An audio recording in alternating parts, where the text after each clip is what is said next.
Welcome everybody to the J3U University podcast. Today we will be having Scott Stevenson on as our guest. And Scott's been fortunate enough to make bodybuilding his primary means to provide service to others as an educator, a coach, author, and vital source of personal development as a competitive bodybuilder himself, who relishes in the journey over the destination. Along the way, he's authored his books, Fortitude Training, and also Be Your Own Bodybuilding Coach, as well as a dozen of online articles, owned a gym, lecture abroad, domestically, personal trained and coach clients ranging from kids to firefighters to Olympia champions, and managed to step on stage a few times along the way, which I think a few times is kind of an understatement for Scott. Scott has been training for nearly 40 years, coaching, personal training for almost 3 decades, and loved learning, teaching, helping others so much he earned a PhD in exercise physiology, became a licensed acupuncturist. So with further ado, the honored Scott Stevenson. Scott, how are you doing today? I'm great. Thanks for reading that. I just wrote that up for Luke because we needed some sort of, intro. I didn't realize how verbose it was. So. No, I was like, wow, this is great. I'm just going to roll with that. And Yeah. it covers you so well that, no other additions that needed. Right on. Yeah, it's another, it's funny because people check in. I'm here in Florida, and we're as loosey-goosey with COVID, I think, as pretty much any place, which is why they brought the Olympia here, et cetera, et cetera. And so how are your gyms there? I'm like, there's like nothing, there's like almost no restrictions. There's the 6-foot rule is in place, but things are very, very good here. So I feel like really almost guilty in a sense, because I know how rough it is for some people. I have clients in the UK, and they're creating new categories of lockdown, I think, to describe what they're doing now. It's so bad. So things are hopefully people can not want to reach to their computer screens and strangle me for saying that, but rather live vicariously and know like maybe there's some hope on the horizon, because we're doing it here in Florida so far. Florida's kind of become the safe haven of bodybuilding. Like if you can break through your quarantine lockdown and escape to Florida, you might be able to have like a bodybuilding show and have some normalcy. Right. Yeah, everything's coming down here. It seems like. Do you have plans to try to get to stage this year, or with all the lockdowns, you just, hey, I'm just perpetual off season for this year? Or I did 3 shows this past year that were like about 5 or 6 weeks out. So one was in Orlando. Actually, I got to watch 2 you. were in Orlando. What's that? I said I was in the crowd. I got to watch you on stage. Okay. I'm sorry about that. My apologies. So I did 3. We'll see what happens. For me, it's always been like this. One of the things I did this year is someone suggested, a good friend of mine who I trust, is like, try to keep dieting, see if you can make it down to the light heavies, which made me lighter than I had been in like 20 years, like literally. I mean, it had been maybe 18 years since I've been that light.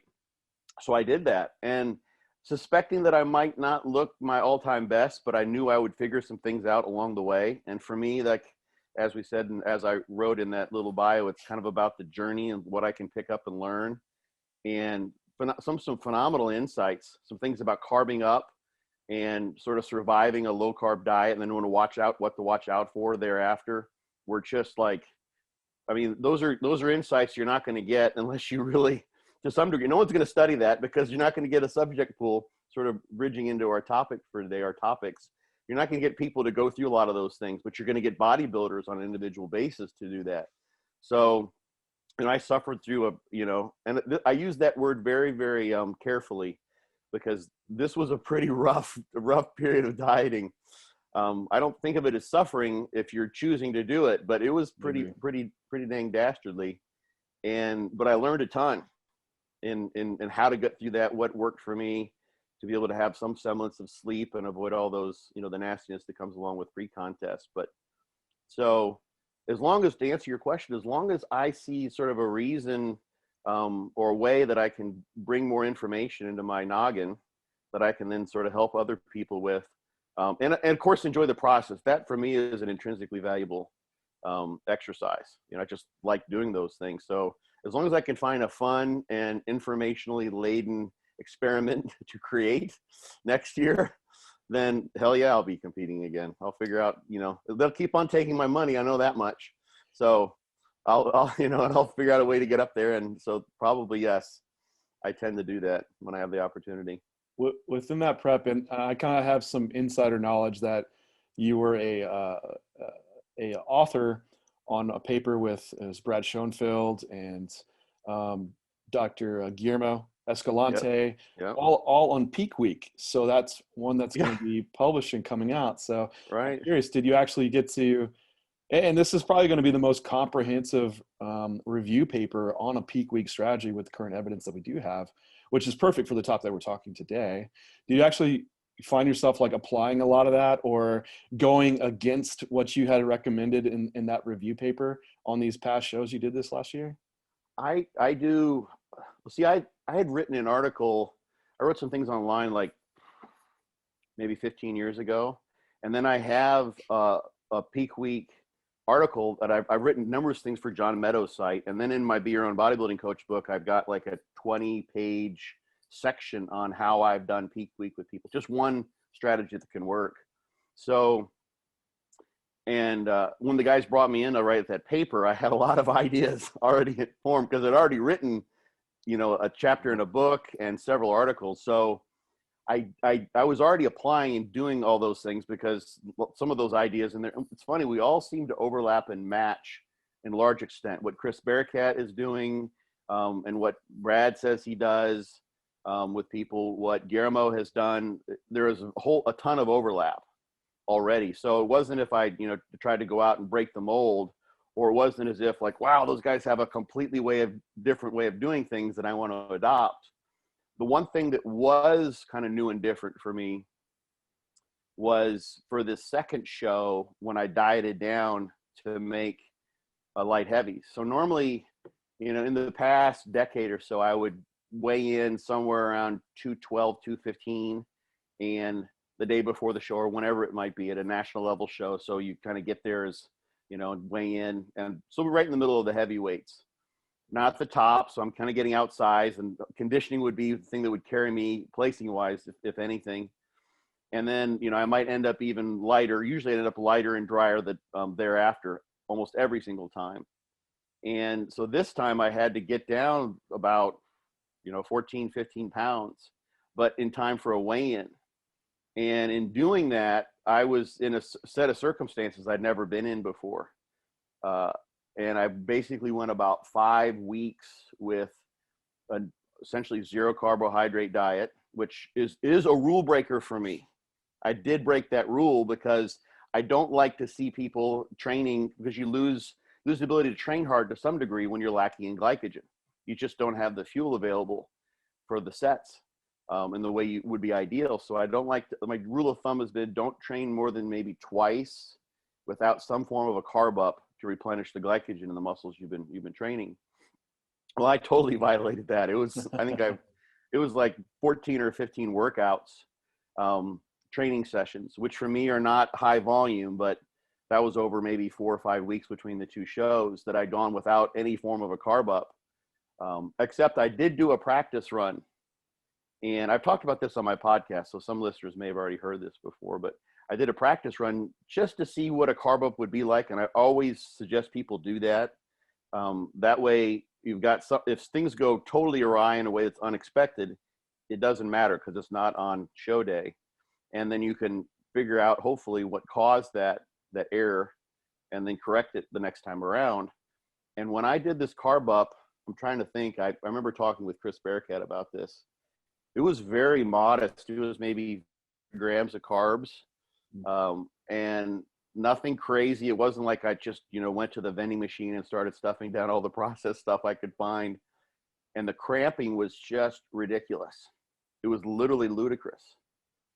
And the thing that I think may have been going on, at least in part, was one of the things that happens, and this is in our review paper, and I mentioned it in my book and elsewhere, is that you can pretty much, potassium is intracellular electrolyte that really needs to be in enough abundance to be brought into the cell during the process of glycogen loading.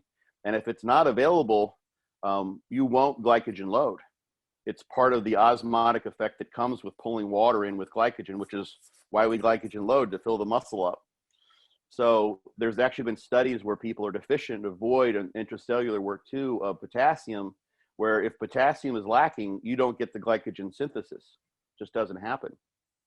On the contrary, if you've got a scenario where you haven't had any carbs, substantial carbs for weeks, and your glycogen levels are really, really low, and those are probably about as low as I can imagine them getting after all that training. The cumulative number of sets was more than enough, given what we know resistance exercise does to reduce glycogen, that when I put in those carbs and they started being taken up into the skeletal muscle, the potassium was coming along with that as the cell was volumizing and trying to maintain its electrolyte gradients across the cell membranes.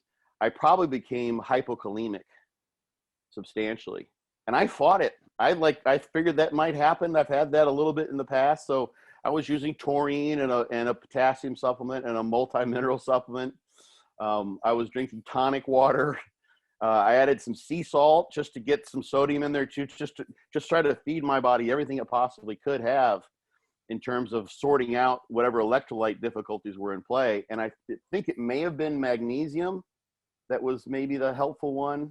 Not quite sure, and I'm not exactly sure why that is the case necessarily. That's obviously important for a number of different, hundreds of different enzymatic processes as a cofactor. So, but I realized that trying to carb up in, rapid fashion after having been glycogen depleted for so long is going to be a difficult issue. You're going to have to be very, very careful. These cramps were literally, I ate, obviously the food was delicious. I was at that time trying to meter my water so that I wouldn't spill in this practice run, so I wouldn't spill and have just enough to fill up. As it turned out, when I actually did the real carb up for the show, I was taking in glycogen so well that I gained and I'd sort of figured out how to make this happen. I gained I think 8 pounds of scale weight from beginning to end in 24 hours, and I did not spill at all, not one bit, because there was so much room. So, but the bottom line was that you need to be careful, because this is something that happens with people who do periodic carb ups when they've been low carb for a while. Not in this extent, but I was literally I would lie there and, start to get a little bit of cramp in, say, my quad. And then I go to, bend my leg to sort of pull the cramp out. My hamstring would go on that side. And then I'd try to inch myself over to get that leg into a better position. And then my glute would go on the other side. And I was okay. So I'd get up and I'd go grab my taurine and my multi-mineral and drink some water. Remedy that for the next 45 minutes. This is throughout the night. So probably 5 or 6 times I was woken up by cramps happening as my body was trying to figure out what's going on there with the electrolytes. So that's just the short encapsulation of one particular thing that I figured out. And I think I have one, you need to kind of extend the carb up out and precede all of those carbs with providing lots of those anti-cramping strategies. So make sure there's plenty of electrolytes there. I think the quinine probably helps with tonic water. Taurine seems to help a lot of people. As the mechanism, I don't know what that is. I've looked for that. I've never found anything that satisfied my curiosity as to how it works.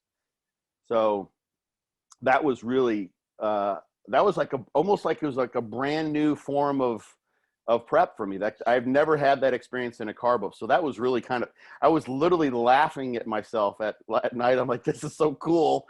Most people would have been freaked out thinking they need to call 911, but I felt like I had it under control. And I was really just almost enraptured with the fact that I've got this crazy physiological circumstances that I've kind of created for myself in my lab. All the beakers were overflowing with bubbling juices, and Dr. Frankenstein was, in his mania watching this happen. So that was something that the no carbs for so long and then carbing up in that way was something that I hadn't done, that we don't cover necessarily in that paper because it's already a monster. It may be too big in its current form for publication. Actually, we have to cut it down. I think we may have exceeded some of the limits that most journals allow for review articles. So those are all super interesting insights to collect along the prep way. And it's always such a great data collection when you are prepping. And I actually, it's funny because I was just reading a paper regarding clenbuterol in rats. and giving these excessive dosages. It was like 500 micrograms per kilogram of body weight, which is a good amount. And they were talking about taurine depletion. You brought up taurine, and it would deplete it in the heart, lungs, and kidney levels, and affecting the ion exchange and leading to like tachycardia. However, in skeletal muscle, it was actually increasing the levels of taurine, which I didn't dig deeper into, but I found that was interesting because a lot of people will get like muscle cramping taking clenbuterol, and they'll take taurine.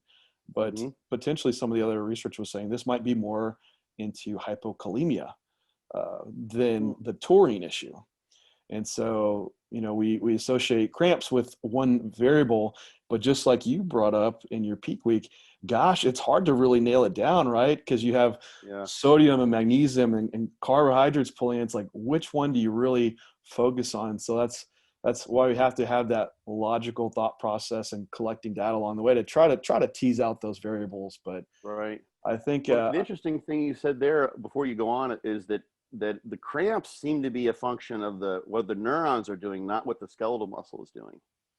So like depolarization of skeletal muscle, or the sarcolemma of skeletal muscle, which is actually what happens when the fibers contract, is something that really is only going to be initiated if it's begun at the neuromuscular junction. And the reason I sort of know that is from having done some work with electrical stimulation, e-stim, and they can give curare, like you can curarize muscle, which blocks the action of acetylcholine and depolarizing at the neuromuscular junction. And when you do that, you paralyze. That's what and I think it's in South America, the darts that they would shoot, and they hit you with one of that, and you're paralyzed. Like literally, it's action. That's the curare is derived from a plant that's found down there in the Amazon, I believe. And if you've curarized a muscle and paralyzed it in that sense, and you try to use e-stim to evoke contraction, you won't. And you can get a contraction, but you have to, and they've done this in animals, I don't think it's been done in people, but you have to crank up the voltage or the current so high that you literally just end up burning the skin before you'll get the muscle fibers themselves to contract. Oh, wow. So the fibers aren't really the issue. And for a long time, I sort of thought that was the case, but I think it's the neuron, it's the depolarization state in the neurons that's really the issue. So yeah, that factoid about clenbuterol depleting taurine in the neurons makes sense, that taurine then would be the remedy.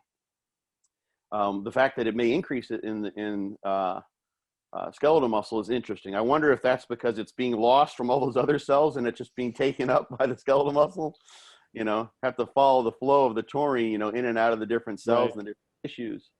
But yeah, it's the thing. And another thought that occurred to me too is that what thing I was doing a little differently this time was trying to do a carb up, presuming that the show is the next day. So kind of a last minute carb up. And that's not how I prefer to do it. I prefer to get the carb up done, fill the muscle with glycogen. And this is where I think Guillermo and everyone on that paper was in agreement. Just sort of makes sense to fill the muscle with glycogen, deal with the cramps if you have to, or whatever it may be, and then leave it there without posing excessively, because it's going to stay for 3, 4, 5 days once you're super compensated. And then you sort of do one thing at a time. And I think where a lot of people, just sometimes because they have to make a weight class, they don't have much of a choice. They want to fill up somewhat, but they're trying to juggle drying out with carbing up at the same time. And those two processes are kind of diabolically opposed to one another. Trying to fill muscle in the fill water into the skeletal muscle, and which you're going to have sodium available for taking up the glucose in the gut and at the muscle cell. And sodium's not going to help you lose water, that's for sure. Right. So doing both those things at the same time then leads to, of course, diuretic use, which evokes its own set of issues. So anyway, like peak week that's why we wrote this paper, put it together, infinitely complex. So fascinating topic. No, yeah, definitely. I think everything that you just stated all roots back to what we do as bodybuilders, as self-coaches. And it comes kind of around to our topic we were going to focus on today is, defining evidence-based coaching and what that has really mean, and how the term or concept has been misused or misapplied within our community and how people manage their clients. So, Scott, if you don't mind, how do you define yourself, like evidence-based coaching? That's a really, I wouldn't presume to be the person who can kind of create that definition. We're going to publish this definition. Yeah, You're going to be locked to it. Right. Like Scott Stevenson says, we're going to argue by authority. Like Scott Stevenson says, this is what evidence-based coaching is. The question becomes, what's that, Luke? Go ahead. I said Merriam-Webster Bodybuilding Dictionary. There you go. That'll be my next one. I'll come up with I have the coach book, and I'm going to have the bodybuilding dictionary. I'll just define everything so it's black and white, and then we know. 5% cut of that. Go. Right on. You'll definitely be mentioned. So what is evidence? I think is what it kind of comes down to. What constitutes evidence? And there's so many different ways, and this is what Luke mentioned in the questions that he sent, that maybe we could reference what I've said in my book. I picked this up in grad school, and I give a citation for where this information is found. There's different ways of knowing things, of coming to know things. And in the bodybuilding world, sort of the evidence, it sort of parcels itself out into kind of two compartments. There's what the bros see in the trenches and what they experience. And then at the far end then would be the published scientific research. And those are forms of evidence. And you can almost think, I was pondering this podcast here, the topics that we go over, and it's, you might see like in a court of law, if there's been like some sort of a murder that's gone on, and you've got an eyewitness, someone watched the murder occur, and they saw the person pull the knife out and stab the person in the back alley. And so they have an eyewitness. That's one form of evidence, which is subject to all sorts of things. There's eyewitnesses that, cases where eyewitnesses have recognized that they have misidentified the potential culprit, and people have been put away for those sorts of things. So that's evidence. Can't even experiencing it firsthand and seeing it can be something that can be totally flawed. And another piece of evidence might be, well, we found, I'm going to use an easy one that everyone can recognize, but we found that the fingerprints on the knife match the person who's being accused of this murder. Well, that's a form of scientific evidence. I think fingerprinting is a pretty solid science now. But the thing that many people, I think, often do, who haven't been inundated in science, haven't been trained as scientists, taking graduate level courses or degrees, is they take the idea of like a scientific study which has an abstract, which has one concluding sentence or remark, making one sort of generalized statement, to think that that's sort of a black and white stamp of approval or disapproval for some particular notion, just in the way that a fingerprint would say, well, it's either John Smith or it's not John Smith. And that's a pretty black and white type of thing, as far as I know. With fingerprinting, it's you're going to pretty much figure out whether that person's fingerprint matches or not. But the scientific research is not at all a black and white situation. It's very, very, very nuanced. So as far as evidence goes, there's all sorts of evidence that can be brought into coaching. And I think the trick is to be able to recognize what the limitations of that evidence is on both ends of the spectrum, and then weigh those limitations and the strengths in a way that makes sense given the context. And that's sort of where the art of coaching kind of come into play. Do you have look, I got a thought brewing there, Luke. Go. I'm gonna let you finish, but I do have a question. Yeah. So you've got, like, for instance, if we take the situation where someone has literally observed something, they've observed the murder. This might be akin to the situation where you've got a coach or someone like myself who likes to try things out and figure things out on their own. So let's say I want to find out if, like, let's say beta-alanine is an effective supplement for me. It helps me train harder so that I can I make better gains. And I've done the best job I possibly can to keep everything else in my training regime, my diet, my other supplements, everything else is exactly the same time of training. And all I've done is added in beta-alanine. And I find that there's an effect there. Well, then I would go into say, well, this is because, we've increased carnosine levels and we're buffering better, and et cetera, et cetera. So I've got better training stimulus, so I can train harder, get more reps with a given weight. And that's how that works. Whereas if you don't recognize that a limitation there could be that every time I go in the gym, I know I've taken beta-alanine. I know I'm testing this. And not only that, but I can feel that little buzz that I get, that little flushing. It's like, now I'm supercharged, baby. I'm on beta alanine. Not that you're having like that sort of, excited thoughts running through your head, but there's a potential for a placebo effect. And placebo effects can be very, very, very powerful. So we have to recognize before saying, well, beta alanine certainly works for everyone, the fact that your personal subjective experiences of beta alanine can be very, very clouded.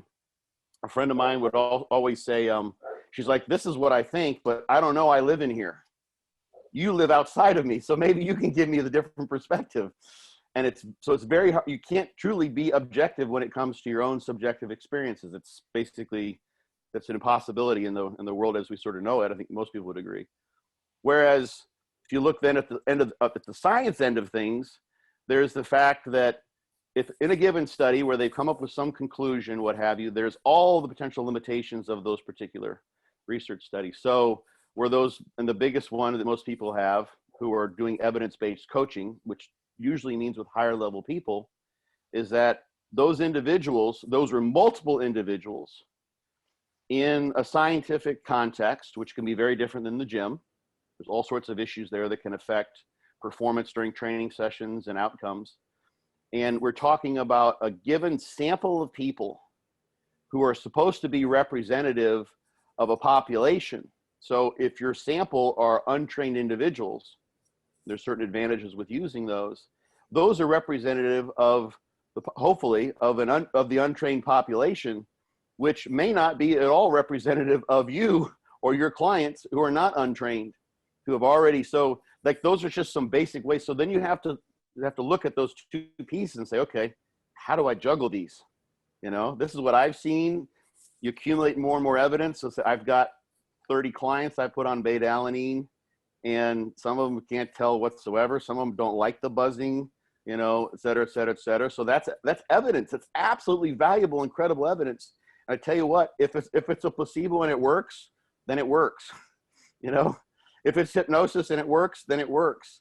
The bottom line is we figure out ways to make things work. And I think sometimes if you're more inclined to look at the science, the scientific publication aspect of things, people want to know that it works because of the suspected underlying mechanism that's in place. It works because of this. And I've heard some people say, differentiate between, you can kind of see this in the definitions of these words, between something being effective and being efficacious. And effective means it worked. It effectively brought out, you would think, by some sort of a cause and effect, but not necessarily the desired effect. Whereas efficacious means that it's bringing about the desired effect because of the underlying mechanisms that we're trying to impose upon the situation. So it's working because we think of the way we think it's working, not because of just some random effect. So anyway, so as far as evidence goes, I think evidence-based coaching is taking all of those bits and pieces in and sort of accumulating in their own personal coach's paradigm of what he or she weights as being important and the value of those things, throwing out the stuff that's nonsensical and keeping the stuff that seems to make sense, and then applying it through trial and error, and even especially hoping to find that you're wrong. Because it's easier to find out, like, well, I can figure out a way to make it seem like I was right. But if you find a particular instance that suggests something, in science, you have a hard time actually proving something. You really can't prove something. You could have an experiment, 20 experiments in a row that say that beta alanine increases muscle strength gains over the course of a training period, 8 weeks or longer, something like that. And so, but that just means that using the statistical inference that we have and the people that were studied there, that this was the finding. It's pretty sure shot the next time you do a study with those parameters, you're going to find have the same finding. But it doesn't prove it. It doesn't mean it's always going to happen for everyone at all times whatsoever. But you can, if you find one person for whom it doesn't work, in a way you can say that disproves it. That means it's not always going to work. So it's a matter of taking your best shot, putting together your best picture, and using all the evidence you can, and then applying that, and then hoping you find some anomalies in both directions, and then feeding that back into your paradigm, into your algorithm, so to speak. So that's That's like 3 pages. That's an encyclopedia entry, I think. That's not a dictionary entry for evidence-based coaching, but hopefully that gets us started at least with some notions. Yeah. And so this may kind of start to push us into the next bridging into the biggest gaps. But one of the things that I saw, especially as I kind of made my way through grad school and then post-grad school with reading research and conversations with other people in the coaching realm, is that, I kind of view literary research as like generalities and thought processes, and just kind of wanted to get your take on this. Is it's going to push us to challenge ourselves in what we apply within our coaching realm, and it's generalities and thought process, but it's not going to be the specific application of, and you kind of alluded to this with like talking to the peak week, sometimes the peak week paper, sometimes you're going to be forced in that position where you got to make weight and then spend that one day carving up. There's going to be a lot of situations in which we have to take it outside the realms and scope of what literature can encompass as far as like studies as a whole. So as we kind of transition into like, where do we have gaps? Like, do you view literature as like this generalities and thought process that we can take to guide decision making, but then gather our own information with testing within our clientele? Yeah, the thing is, and it's funny that you backed up the thought I had before. That is a really it's one of the biggest, I think, gaps, is that in the scientific literature, most of the time, there's just a huge gap in terms of studying highly trained individuals. And the kind of the catch-22 with this is that the reason you study untrained individuals is because they respond so well. It's easy to get a high magnitude effect, which helps with statistical inference and, seeing if some intervention does or doesn't work. And so the irony of that is that in those individuals, they can pretty much get away with doing anything and getting an adaptation. They're going to grow really, really well.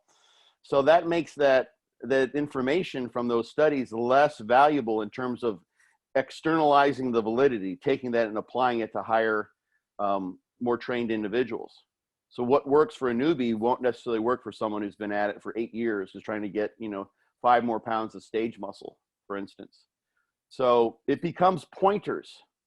It basically sort of, I think, I can't remember exactly how you phrased it, but it gives us some idea, like there seems to be something going on with this supplement or this frequency of training or whatever it is that's being studied that does work in these highly sensitive individuals. It doesn't necessarily mean it's absolutely going to work, but at least this gives us an idea that something may possibly work, so we can give it a try. And the tough thing about that is it's, in order to like figure out if those things actually work on a group setting for advanced individuals, one, you're going to have so many. This is one of the, I guess you could say, disadvantage of statistics as we use them, is that if you have a very small effect, meaning, we're talking about, let's say, 4 pounds of muscle being something you consider practically significant over the course of a year, then it's going to be hard to pick that up in a group that gets the intervention versus one that doesn't, unless you have a lot of subjects. And especially there's going to be a lot of variability there too. So the greater the variability and the smaller your effect size, the more subjects you're going to need. And you're going to have a heck of a time finding large groups of highly trained individuals who are going to just sacrifice a year of their potential progress for a scientific study of this nature, especially knowing that they might end up in the control group or the placebo group or what have you. And it's like, well, sorry, we might promise you a year of training on the other end. You can do a crossover design. So what happens if you make the good gains the first year and like you notice something's different, things are slowing here? Well, I'm just going to drop out of the study. Well, then, so it's you have to sort of be, I think we have to be satisfied to some degree with that very important limitation. But it doesn't mean that information is just worthless. It just tells us that there's something potentially going on there that we have to kind of try to apply. And that's where I think the coaches who have worked with a lot of advanced people and figured out these things on their own in their own training with their advanced trainees can then decipher whether those things make any sense. So yeah, that's the biggest gap, I think, with applying that information. And here's the thing that, it's fairly rare. You can probably count on, and you're probably lining these people up, I hope, for your podcast, on your hands, the number of people who have some formal scientific training as well as have been at it in the gym for any period of time. So often I get questions from people on Instagram or Facebook or what have you from potential clients or just people inquiring, and they say, I asked my professor, and this professor has been at it for 20 years. He teaches a class on exercise physiology, something about weight training, resistance exercise, and muscle hypertrophy. And they have no clue whatsoever. So this is so far outside their realm of expertise. All sorts of amazing, intricate details about things related to their area of expertise in exercise physiology or even muscle biology. But when it comes to getting in the trenches in the situation that those people are talking about, those professors have no idea. So bridging that gap between the bro who's out there banging it out and the guy in the ivory tower, there's not a whole lot of people in between. And that's where I'm trying to be as much as I possibly can, because I can speak to both of them. So I'm like the interpreter. It's like, okay, yeah, this guy said effect size. So here's what effect size is. We need to take the difference of the means divided by the pooled standard deviation. Let me explain to you what that means. And I can break it down like, oh, okay, that makes sense. But this guy has no idea how to explain it to this guy. The bros never understand the gobbledygook that may come out of the science's mouth, which is what you often find published in the studies. So that's the hard part, is taking that information and recognizing, where its limitations are. And if you're an average person, I mean, there are so many, I'm ignorant in almost everything in the entire world, relatively speaking, compared to what I happen to know about muscle biology and exercise and bodybuilding. I don't know jack diddly about anything. I actually love being a newbie in things because it opens up a whole new world of exploring. So I can't expect someone who's been a fairly advanced trainee to have advanced level of how science is carried out in a soft biological science like exercise physiology. So that's just going to be a big black box to those folks. Like, I don't know. I have no idea what this means. I'm like, what the heck is going on in this?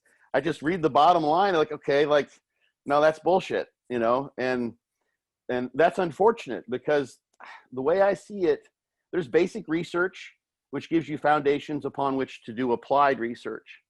And the applied research is the stuff that should then be applied to people's lives in some way, shape, or form. And bodybuilding is, it's a first world luxury, really. We're force feeding ourselves so we can look better in the mirror and on stage in underwear when it kind of comes down to it. It's also a hero's journey. There's something within us that makes many of us who have sort of a warrior's archetype built into our psyche want to seek out those things which are challenging. And bodybuilding can be a penultimate challenge. You can feel like you're going to die. And when you overcome that, there's intrinsic value in that. So I'm not minimizing the value of bodybuilding as a means to sort of personal growth and self-evolution. But when it comes to the science and the people who are doing the science, there's not a direct application like, we need to save all those poor bodybuilders who can't gain muscle mass. Like, no, we have an epidemic of obesity. We've got lots of older folks, who have sarcopenia, who are falling and breaking hips. There's so many more medical applications, obvious reasons why we would be doing science related to muscle growth and things that are secondary sort of to bodybuilding. So it's hard to get even those, except for people like Brad Schoenfeld, for instance. He's sort of the premier example that most people are probably familiar with, who are taking that information and trying to create something that has some application. And even Brad comes on under terrible fire for the things he's done.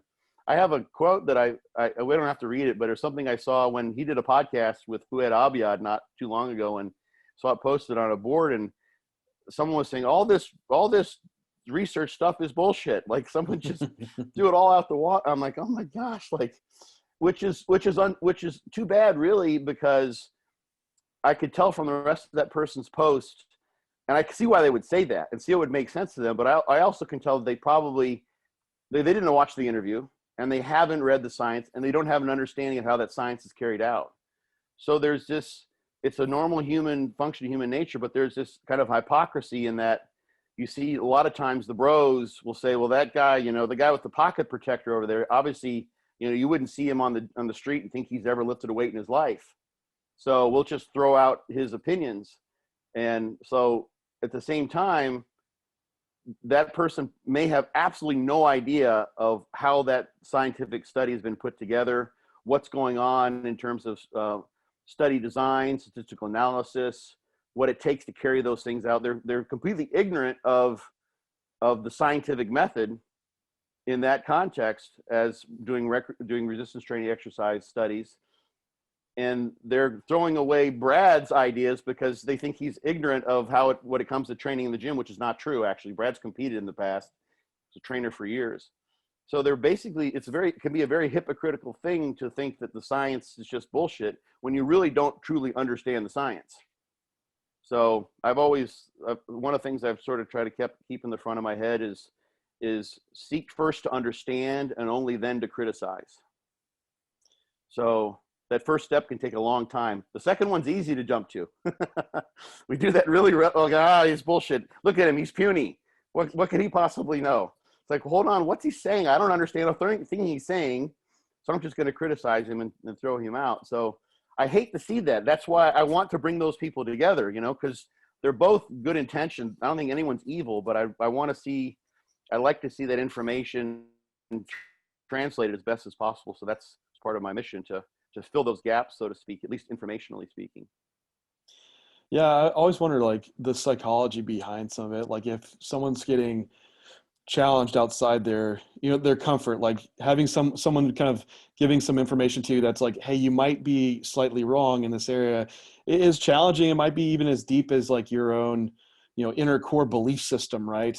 Like if you're and that's why we see extremes, and maybe just culturally we like to go to the extremes of like, I'm vegan, or I'm carnivore, or I'm Republican, or I'm Democrat, right?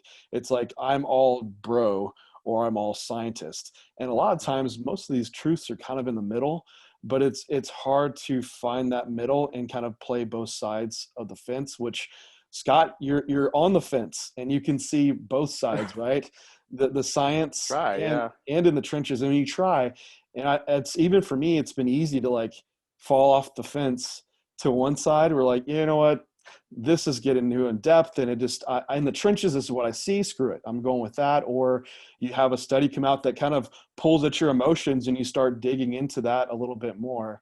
So that balance is hard to find. I think for a lot of like even the listeners that don't have all this experience, they're just bombarded by information, bombarded by different types of experts that are the bro scientist or the lay press or science authorities. And it's like, gosh, who do you even listen to now with that much information? So maybe you can give some insight as someone that doesn't have years of experience, whether it's textbook or even as being a bro. When you have someone that's presenting you with information, what are some things that you might try to pull out of that person to disseminate if this is a good person to listen to, and that they have that balanced train of thought and weighing everything out? And that might get into kind of like being your own coach, right? What would be these traits in that coach?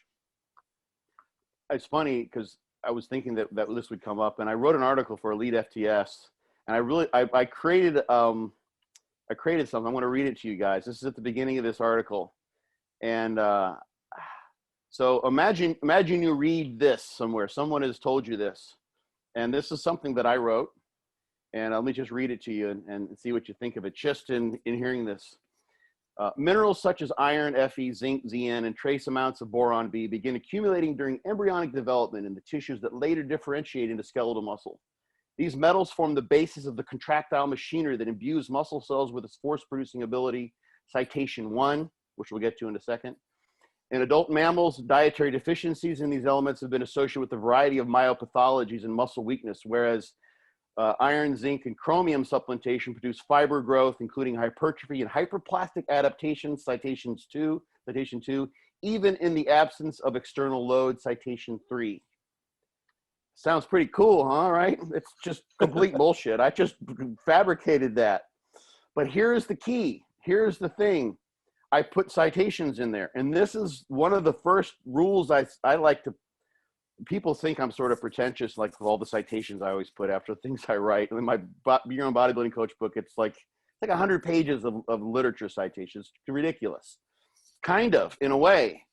But here's the thing, I'm not coming up with those ideas. Those aren't based on some artistic notion that I created out of thin air. It's not, most of those things, unless I say so, aren't things that I've experienced and kind of come to the conclusion in the gym. Those things that are of scientific nature and those contentions are things that should have some justification. There should be some data someplace to support those ideas. And you will see people with PhDs, you'll see people who are to be authorities and experts talk about notions, and because of that, you call them, they're Dr. Smith or Dr. Jones or what have you, or they've been presented as such. We have a natural, and this is sort of a normal social norm, to give them a certain amount of respect and not call them into question. Whereas in my mind, it should kind of be the opposite way around. If they're to be so easily believed, then they should have information to substantiate their contentions readily available, even in their head, or they can reference you to those things to back up their statements. And they should be called to carpet on that even more so than anyone else. So, I mean, when I put these citations in, I think some people may have even read that, and people skip the citations. People don't read those a lot of times because it's like, I don't know what that is, but you can Google a citation, just copy the whole thing, paste it into Google, and you'll find it on Google Scholar almost right off the bat. And then you can read, and oftentimes you'll find that the citation may have nothing to do whatsoever with what was said. And I found that even in scientific research, when I'm like, I wonder why they're saying that, and I will go and try to trace the source of the information.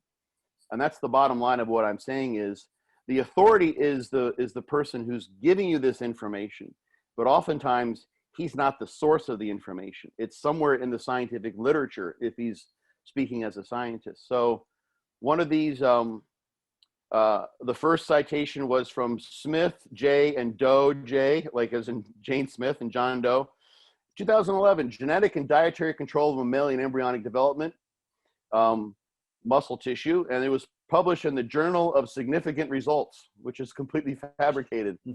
The next one was published by Dees Balls, and the third one was by Dave Tate, John Meadows, Shelby Starnes, Mark Dugdale, Amit Sapir, and Ken Hill, and it was in the Journal of Mice and Men.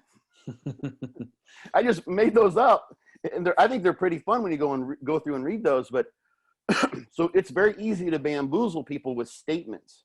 You'll see this everywhere. It's ubiquitous, and it's not how things should be, in my opinion. That's not how people are trained as scientists. That's why you see all those references at the end of those. That's the standard for supporting your contentions. So if someone is saying something that is of scientific nature, I feel free. It's actually sort of their obligation to be able to say, here's why I think that, or here's why I say that. I read a study once. I can find it for you. It's in my database or what have you. Or maybe they can tell you exactly who did it. That's the more ideal situation. And that's akin with people. It's on par with when people go into their doctors and their doctor says, take this, and they have no idea why they're taking it, what it does, what the side effects are. They just swallow that information hook, line, and sinker. And so that trust and authority is given way too freely in my mind. Because ultimately, when it comes to choosing who to believe, you're the one who's making the decision. It's not the expert who's deciding what's true and false. It's you. They're giving you the information, saying it's true, but it's ultimately up to you to make the decision whether that is actually something you're going to believe, and to what extent you're going to believe it. So the first thing I would do is say, ask those experts for deeper information, for more information. And sometimes you may just say, like my advisor who's passed on now, he used to just say, show me the data. Show me the data. And that runs through my head every single day, probably. It's like, where are the data support that? If you say, creatine supplementation increases muscle strength, it's like, okay, well, show me the data. And then that person would point you to various research studies that have demonstrated that over the course of time with training, creatine supplementation, et cetera, et cetera, et cetera. And those are the numbers. So then you look at those data and you'd say, okay, well, that's cool. On average, that happened, but there's variability. Some people do better than others with creatine. There are non-responders and there are extreme responders. So the data then tell you, okay, well, creatine's going to do that on average, but it's possible that I might have a client who doesn't respond to creatine very well because they eat a lot of meat. There's various reasons why that might be. So that data and the underlying study give you the expanded view into that contention by the expert, which is really where the gold is. It's like, so how strong is this contention? Like, you can read, like in epidemiology, it's a classical thing where you'll see, some particular intervention, has a significant effect on reducing LDL or reducing some risk factor for cardiovascular disease or whatever it might be. And in epidemiological studies, you've got thousands, if not hundreds of thousands of people who've been studied. So if you look at those data, you can get a significant effect with like a 5% difference.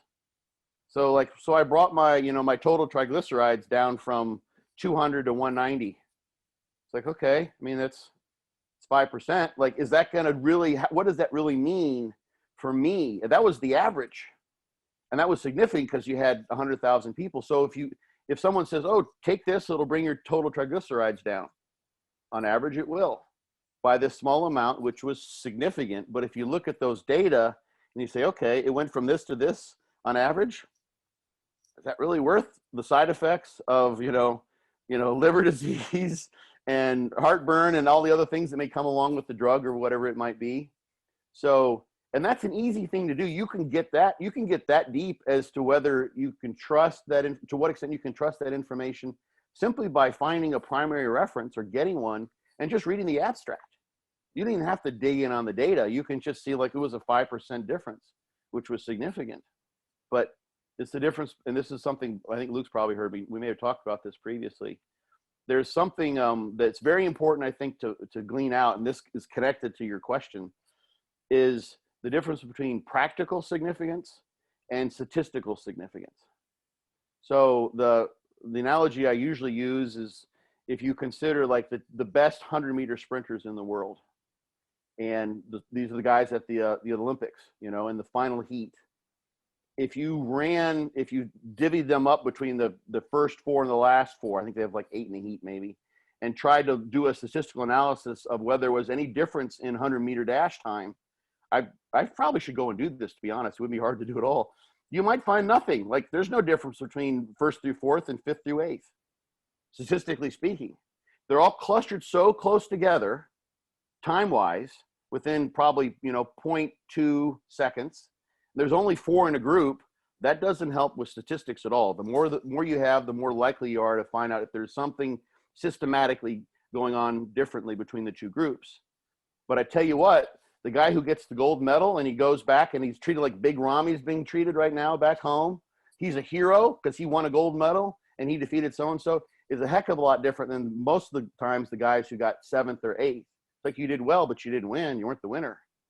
And it might be a difference between whether they get a Nike sponsorship or whatever it might be. So practical significance is gigantic.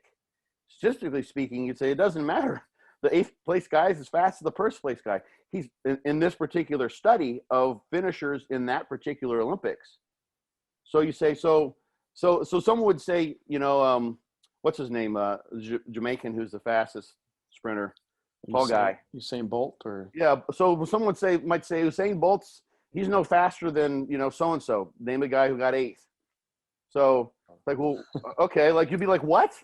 Show me the data. Like, no one's gonna. You'd call someone on that right off the bat. But it's like, well, Usain was in the group in the top 4, and this guy was in the group in the top 8. And when we did the analysis on the top versus the bottom placers in the finals, there was no significant difference. It's like, okay, I can see how that sort of supports your contention, but this guy has never beaten Usain ever. He's never come close to beating. He's always like 0.3 seconds behind him. His best is 0.25 seconds slower than Usain's slowest race ever. So those are other data that don't support your contention, but you made a contention based on one particular study. So someone says something like that about Usain Bolt, of course you call him on it. That, I think, is a good habit for people to have, even if it's not like this crazy, contention that you would immediately want to call into question. just to say, well, yeah, tell me more about how you know that, because this is fascinating. I wouldn't have suspected that. Or that doesn't match what I've noticed. Like every time I watch TV, Usain Bolt destroys everyone. He seems to be like far and away the fastest 100-meter sprinter I've ever seen. So why are you saying this? It seems to contradict my experience and that of others. And then they explain to you why. Like, okay, well, thanks for the information. And now you know a little bit more about how those quote unquote experts support their contentions. That would be a very bizarre way for someone to support that contention. But here's the thing, and this is another sort of an offshoot, is that when someone has been training for 5 years, most people have made most of the gains by that time. And so they're looking for something new and different, right? There has to be some ace card, some trump card that they can add that's going to take them to the next level. And so they're looking for something new, different, unusual, off the beaten path. And when someone comes into the fitness scene and says, I've got the magic bullet, you're doing everything wrong, here's what you need to do, something totally different, new and novel to you, that's appealing because it fits the parameters of what you think needs to happen, because what you've been doing ain't been working. So you need to find something totally different. And when some expert says you need to, don't train once every 2 weeks, something like that, because this shows this, that, and the other, you'd want to ask that person, so why do you say that? And cut through the cult of personality that those people often have as experts. Just tell me why. There was I can't remember his name right now, actually. Anyway, but there was a guy who was recently on a podcast that I saw. He has like a home exercise unit. He's one of those guys who part of his message is that weight training is just a waste of your time, and he has an alternative way to do things. And if you go to this person's website and you read through, you got to click a few times to get to where he has sort of his scientific discussion, which is supposed to support his contentions about why his home training device is superior to regular weight training. There's some references in there. And of course, I click on the references and there's no link to get to those. I have to go dig them up and find them, download them, look at them and read them. And it's like, that's not applicable at all in the way you're saying. Like, what you're basically lying with these citations, because the citation doesn't support what you're saying. And I was immediately kind of dubious of this, because that doesn't make any sense to me. It doesn't fit with my experience. My 40 years in the gym sort of suggests something other than what he was saying.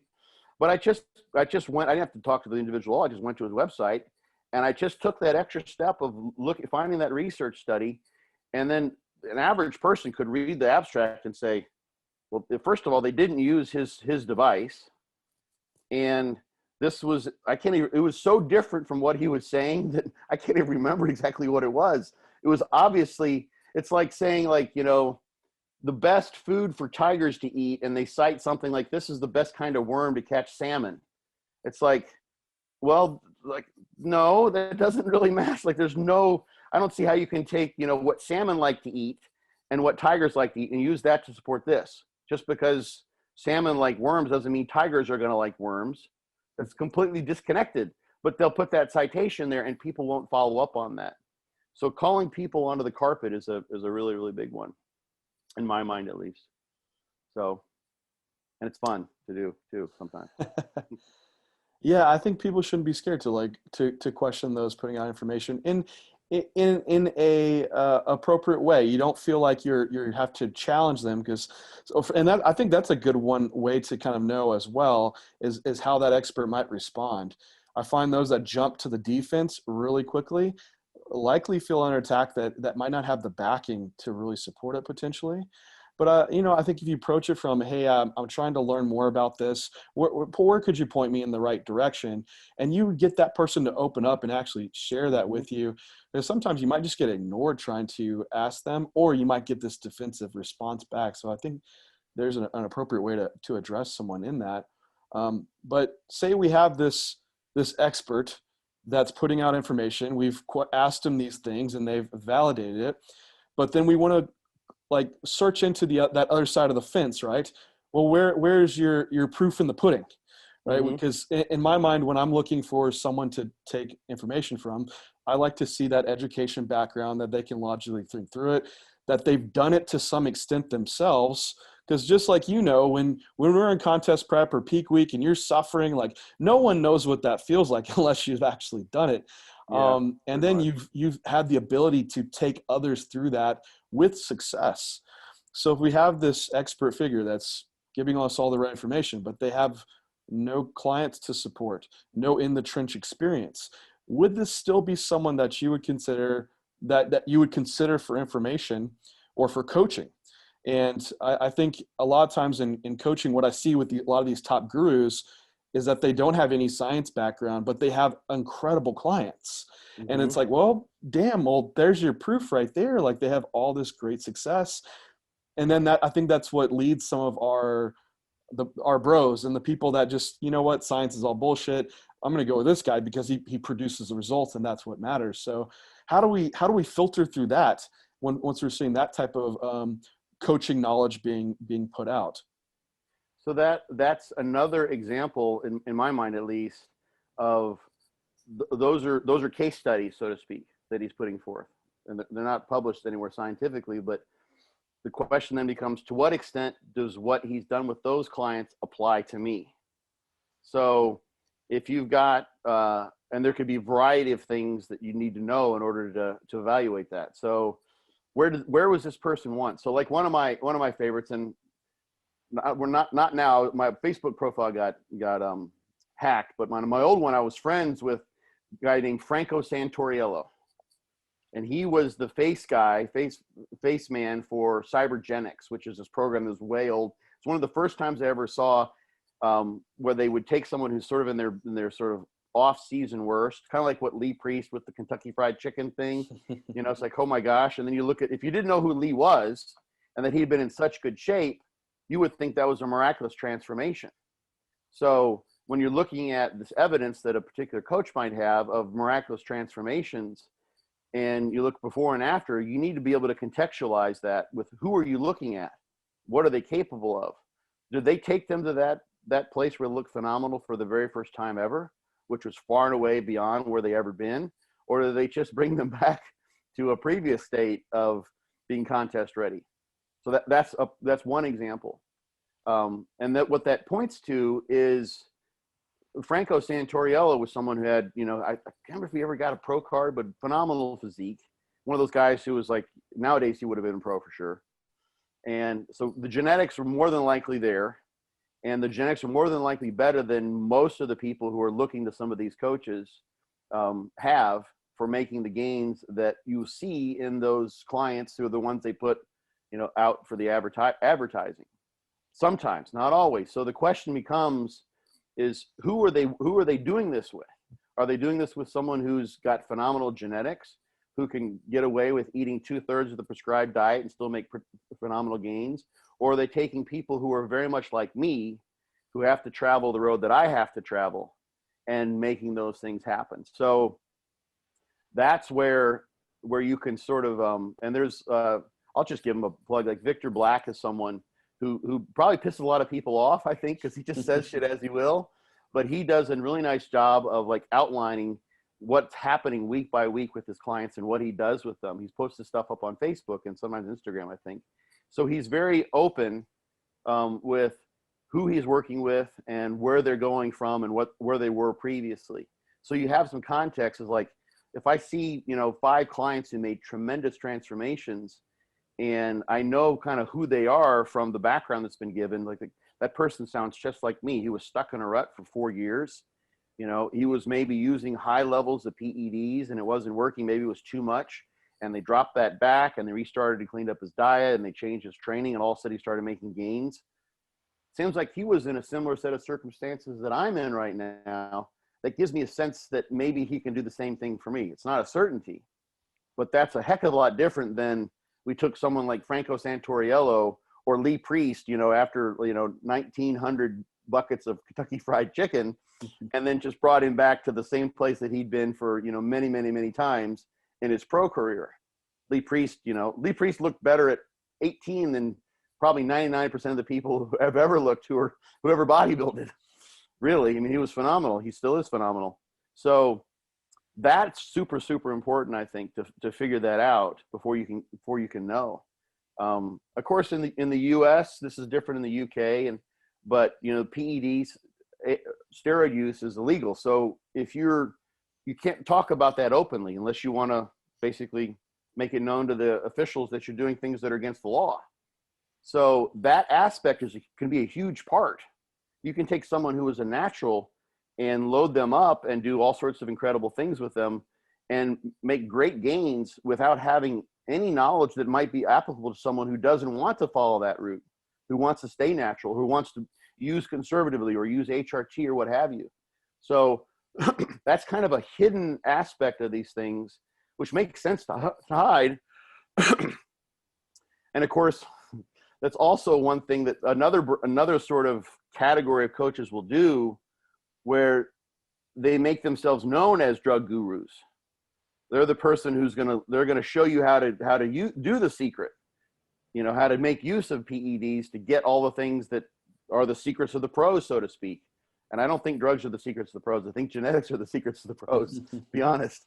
And maybe the genetic response to drugs, and a lot of hard work. That's not to say that's not the case, but there has to be some genetic component there. So there's other coaches who will basically, they sort of leverage their whole approach on being, you know, kind of a drug guru to some degree, and either making that known or not making that known. So you have to find that out and figure out whether that's a path you want to follow. It's for a bodybuilder, it can be such a shiny, it's like Gollum and the ring from Lord of the Rings. Like, I want that so bad. I'm willing to do anything for it. Anything. And that is what can be taken advantage of by coaches if they dangle the right ring in front of you. But that ring can be completely imaginary and illusory if what they're dangling is in the form of transformation photos or progress pictures for people who are not like you, genetically speaking, or doing things that you're not willing to do. So are there clients and their clientele, is there any external validity from what they've been doing to what you were willing to do, is kind of the big question to ask. So you can fish that out when you start asking questions. I think a good coach, in my mind, a good coach will be willing to ask, within some reason, willing to answer pretty much all the questions you'd ask about training, like what's your basic training strategy, your basic dietary strategy, you know, will you help me with this, that, and the other? And you can weed through those folks decently well. But you just, again, just like with the experts, you got to be willing to ask those questions and not succumb to the Lord of the Rings effect and say, whatever, I'll just do whatever you say, and, you know, just tell me. Because next thing you know, there's very much, I think there's a lot to say, and this can happen with women especially, I think sometimes, is that once you start making those gains and that progress, it's a hard wagon to get off of, so to speak. It's a hard thing to stop because things are looking so great. And of course, your self-esteem and your sense of self becomes connected with that. And the next thing you know, you're on a one-way path and you don't know how to get back to where you once were. And the coaches know this, and they will take advantage of it. The evil ones, so to speak, will, at least. So I think that got kind of to your question. No, it definitely did. And I think, so whether you're a scientific figure putting out education or you're just putting out client progress, there's a way to filter through that for the individual just by asking questions, being inquisitive and trying to pull that out. So I think that was both really insightful. And I know we were a little past this hour, Scott. So I don't want to take you up your time too much longer. I got all day, man. This is what I do. our 8-hour podcast. I've done 3.5 before, a few times, so it's no problem. Well, no, I think this whole thing about being an evidence-based coach, like you said, it's not this one definition, and it's in social media and everything I'm seeing, it's becoming a title. I'm an evidence-based coach, and really there's a large gray area to operate within that, and to be sure you're multidimensional in pulling lots of information from your in the trench experience, your scientific literature, and being able to disseminate and understand where the errors lie within all these different type of evidences, whether it's science, literature based, or it's just that empirical, hey, this is what I notice.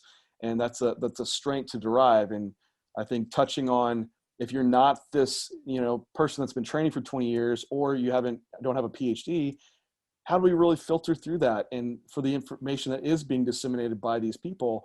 And it's as simply as just being inquisitive and asking questions and trying to use your approach to try to filter if this person does have all the backing of being of logical mind and seeing where those clients came from, that maybe it relates to you.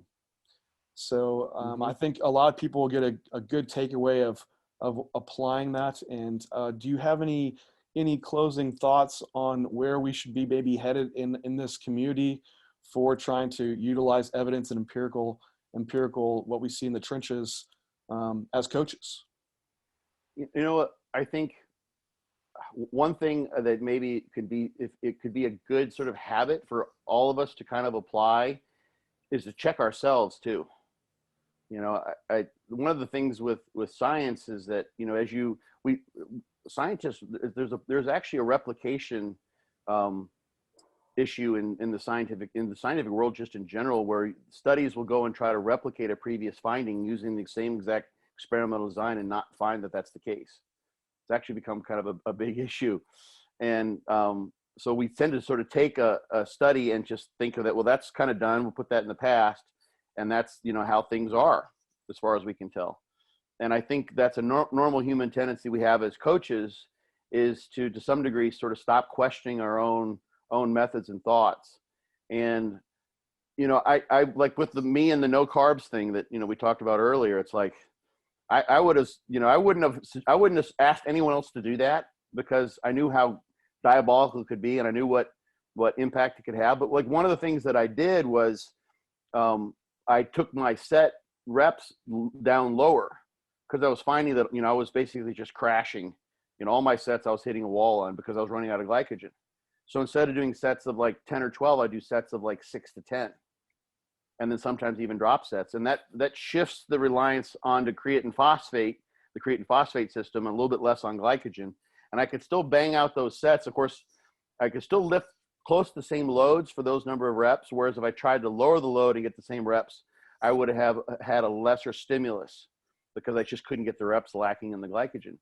So I kind of figured I did something that was contrary to what I thought made sense. And I just said, no, that's kind of don't do that. Like, you need to carb up. You need to have some carbs if you want to continue to train. Keep that as a rule during contest prep. And I just sort of, maybe I'm a renegade. Maybe I'm just still an idiot. I'm still the same knucklehead who just fell in love with weight training when he was 11. But I just decided I'm just going to do this and see what happens. And I dove in, contrary to what my otherwise good sense would have suggested, and trained that way. And I actually survived it. And I kind of found a workaround. And it's because I allowed myself to doubt my own previous contentions, and to think, well, maybe you're not right. Maybe there is some way this can possibly happen. And I was able to keep training pretty hard, and I found a workaround. So I think that's the thing too, is we need to catch ourselves. We need to catch one another. And then when you read research, or you see someone make a contention, the first thing, as I mentioned before, is to sort of think critically about it. Like, how can I contradict that person's notion if they're not completely in agreement with me? And I think a smarter way to think of it is like, okay, first, why would they be saying that? In what ways would that make sense? And I think people have done like debates in particular, or been on like debate teams. Like, you want to understand the person's, both sides of the argument as best you possibly can, so then you can understand the full issue. So someone says something that doesn't make sense to you, think to yourself, why would they say that? What is maybe lacking in the understanding? What do they know that I don't know? I'll refer to Jordan Peterson, who talks about, listening to pretty much everyone that you may run into as if there's someone who could maybe teach you something, regardless of their level of knowledge or what have you.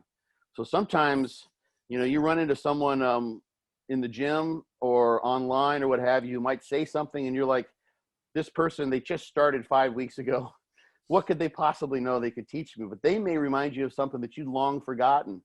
or maybe give you a thought if you're paying close attention to them. It's like, that's not a bad idea. I mean, do you remember, John, you probably remember this, like when people first started putting, especially John Meadows got a lot of shit for people putting bands on machines at one point in time. You put, like, why are you always putting all these rubber bands on machines? It's what the hell. There was a contingent of people who really disliked that. They thought it was totally hokey. Yeah, even when Louis Simmons, coming into powerlifting, bringing that in, like the bands and the chains. It's like, he was like the kind of the outcast powerlifter in a way. And that's how John was introduced to it too, through them. And oh yeah, and it's still there's some fight back, but now you see like everyone's using bands and on everything, right?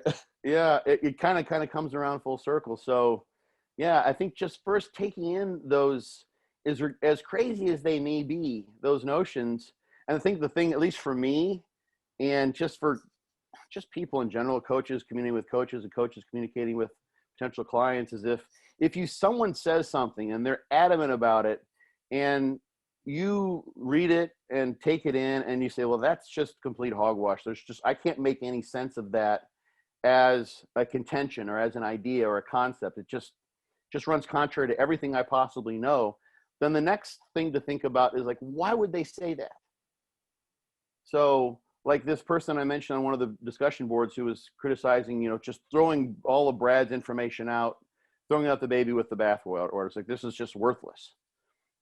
Why would he say that? It's like, well, he doesn't have an understanding of the science from other things I've seen him say in that particular thread. He's throwing out some words that don't make sense scientifically. It's not as someone, he just doesn't understand the science. That's why he says that. So the issue is there could be that maybe giving him a better understanding of the science would help him to glean something from what Brad has to say. So understanding why the person you disagree with has that contention tells you how and why they're thinking. And that's a step closer to being able to communicate more effectively in both directions. So like, John, if you say, Scott, you need to fast for the next week, no food whatsoever. And I'd be like, I'm sorry, I'm not doing that. I need to eat. And you're like, no, you have to do that. It's the only way to make gains. I would say, okay, so tell me why you think that. And maybe you have a story of the time when, you went to India and you fasted for a week with this guru, and you completed yourself out and you had like this spiritual enlightenment. You came back, completely renewed your training and your progress. And for you, that was just a life-altering, epiphany-filled, Satori-filled experience that made you into the bodybuilder that you are today. It was like the most I'm just making this shit up, but let's say that was the case. Now I understand why you would say that, because you want to help me. And what worked so well for you, you want to work for me. Well, that's a great thing to know. Some people might just say, this guy's full of shit. He's off his rocker. But you had that experience. So now that I understand you, I might say, well, John, but I'm not in I'm not in that position that you were in. I haven't lost my motivation because I'm just making this up. But I'm not in a place where I'm like, do I want to keep doing this or not? I need to go find myself and go to India, and et cetera, et cetera. But I appreciate what you went through. I went through something similar, in this aspect of my life. And then why that information, why you're putting that forth, and how and why it might be applicable. For some people, that might be a great approach. Going fast and just step away from everything they've possibly known and restart. So I just made that whole soliloquy up, that little monologue, but that's the kind of the notion is like, try to understand the person who you most often would pit against you and make into an enemy, or, the person who's contrary to you. And when you can do that, then you can maybe come together with them and maybe learn something from them that you didn't know, because you don't know the things you don't know until you know them, so to speak. So. Yeah, I think that's a beautiful point of just always keeping an open mind, no matter how much you think you know. And even now, it's like, gosh, if I could just remember even a third of the stuff that I forgot, like I would be so far ahead. But when I hear other people talk about it, it's like it brings back things into my mind. But just questioning yourself and keeping that open mind, I think, will keep you progressing forward as a coach or even as just an individual if you're not even coaching people. But yeah, they call that beginner's mind in Zen. Yeah, so like a child's mind, right? Yeah, no mind. That's another thing. You're right. Yeah. So, Well, Scott, it's been a pleasure. I appreciate your time so much. I have the Fortitude book. I have Be Your Own cool. Bodybuilding Coach. These were, yeah, they're great reads. When people ask, what's a good book that I should have? Like, I'm trying to learn about nutrition and do my own bodybuilding. Like, there's a book made for that. It's called Be Your Own Bodybuilding Coach. And it'll take you through the steps of, like, just like we talked about today, like trying to have that self-development as a bodybuilder, but also have that thought process of challenging different authority figures in the right way, but also filled with awesome information on science-based logical thought, nutrition training, but also in the trench experience from someone that's been doing it for 40 years. So yeah. Scott, if anyone wants to reach out to you, learn more about what you're doing, where could they find you at? They can go to drscottstevenson.com, or just really, you can just Google Scott Stevenson bodybuilder and everything pops up pretty readily. So you can put Scott Stevenson meat hit in there. That works as well. Like, that comes up. You get the same Google hits. They're identical, I think. So, well known in the Google area. Yeah, so far. Well, Scott, thank you so much again. And you're welcome. I appreciate it. And that'll be all for us today on J3U Podcast. Talk to you next time. Adios. All right.